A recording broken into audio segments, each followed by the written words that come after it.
del libro Preguntas y Respuestas. Hermana Edilma Tarazona con el tema La Iglesia.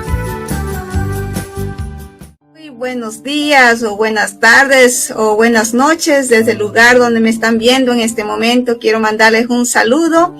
Y bueno, como siempre, con las preguntas y respuestas sobre nuestra iglesia, estas cápsulas que nos enriquece cada vez más en la fe. Pero antes que nada, quiero iniciar con la oración pidiendo de manera especial al Señor por tus necesidades que hay en tu corazón. En el nombre del Padre, del Hijo y del Espíritu Santo. Amén. Espíritu Santo, fuente de luz, ilumínanos y santifícanos. Espíritu Santo, fuente de luz, ilumínanos y santifícanos. Señor Jesús, de manera especial quiero pedirte por todas las necesidades que hay en el corazón de cada de las personas que me están viendo en este momento, para que seas tú, Señor, quien nos sigas guiando con tu luz, con tu presencia. Aquellos que estén pasando momentos difíciles, Señor, los pongo en tus benditas manos. Tú sabes su corazón, sus preocupaciones, angustias que estén pasando, para que seas tú, Señor, su fortaleza, su consuelo, y que nunca se sientan solos, sino que sepas que tú estás a su lado siempre para acompañarlo hoy y en todo momento. Por Cristo nuestro Señor. Amén. En el nombre del Padre, del Hijo y del Espíritu Santo. Amén. Muy bien, pues vamos entonces a dar inicio con estas preguntas y respuestas sobre nuestra fe, ya que es importante saber ciertas preguntas o respuestas, dar respuesta de nuestra fe a aquellas preguntas que muchas veces nos hacen. Y una de ellas es la siguiente. ¿Qué hay que...? Bueno, primeramente habíamos visto cómo interpretar la Biblia, algunos pasos. Ahora, la siguiente pregunta es, ¿qué hay que pensar acerca del principio de la libre interpretación de la Biblia proclamada por Martín Lutero? Martín Lutero, como vemos, fue el que empezó a dividir la iglesia. Martín Lutero, que es el fundador del protestantismo. Entonces, ¿qué hay que pensar acerca del principio de la libre interpretación de la Biblia que lo proclamó Martín Lutero?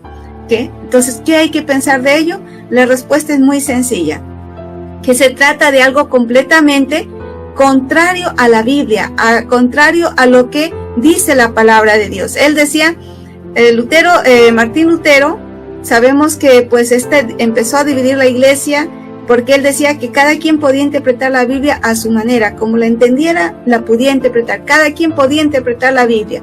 Y por eso hoy en día hay muchas divisiones, cada quien pues interpreta la Biblia sucesivamente. Entonces, vemos en la Biblia que no es así.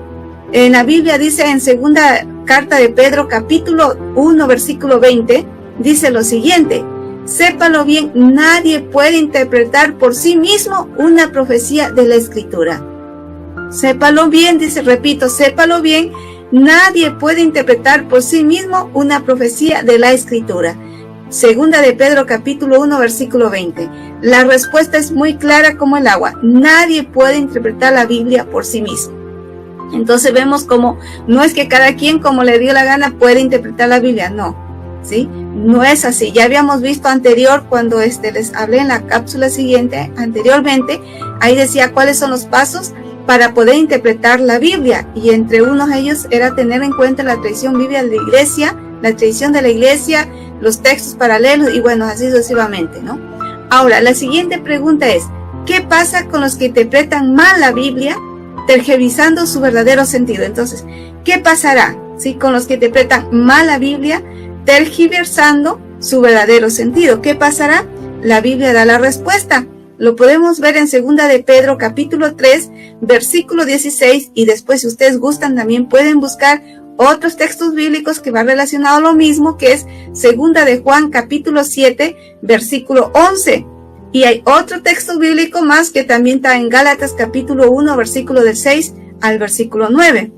Entonces, ¿qué dice ahí? Dice, la respuesta a esto que dan, ¿qué pasa con los que interpretan mal la Biblia, tergiversando su verdadero sentido? Pues los que interpretan la Biblia mal, ¿sí?, tergiversando su verdadero sentido, pues ¿qué pasa? Se perjudican a sí mismos y corren el riesgo de perderse.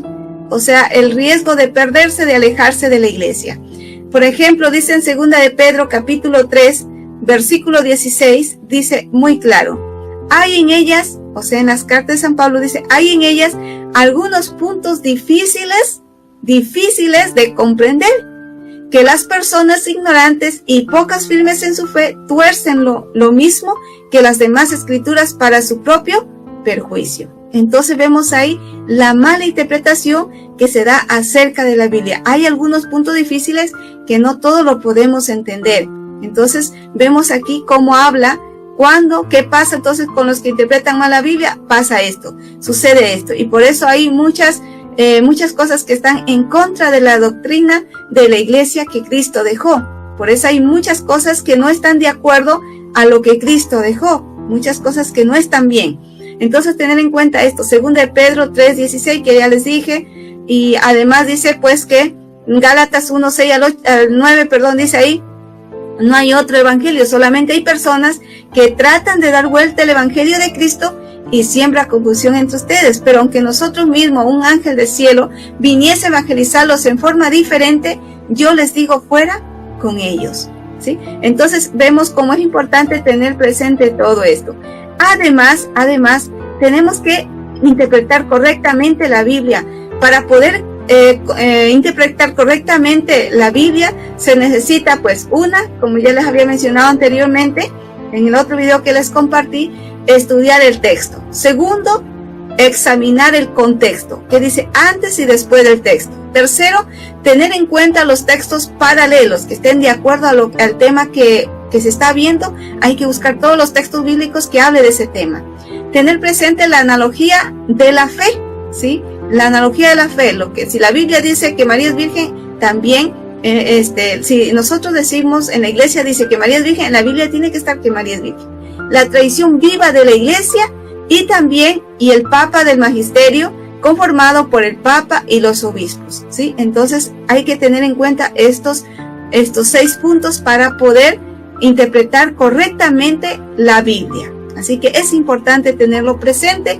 Y bueno, ese es el tema que hemos visto el día de hoy. Si a ti te gustó esta pequeña reflexión, esta pequeña cápsula sobre estas preguntas y respuestas, compártelos con tus amigos, en tus contactos, y de esa manera también tú nos estás ayudando a evangelizar. Si te gustó, también dale un like, inscríbete, y bueno, sigamos pues evangelizando de esta manera. Que Dios y la Virgen María te acompañe, en el nombre del Padre, del Hijo y del Espíritu Santo. Amén. Bendiciones, y desde Santiago de Chile les mando un fuerte abrazo en el Señor. Que tengan un excelente día en el Señor. Abracitos a todos.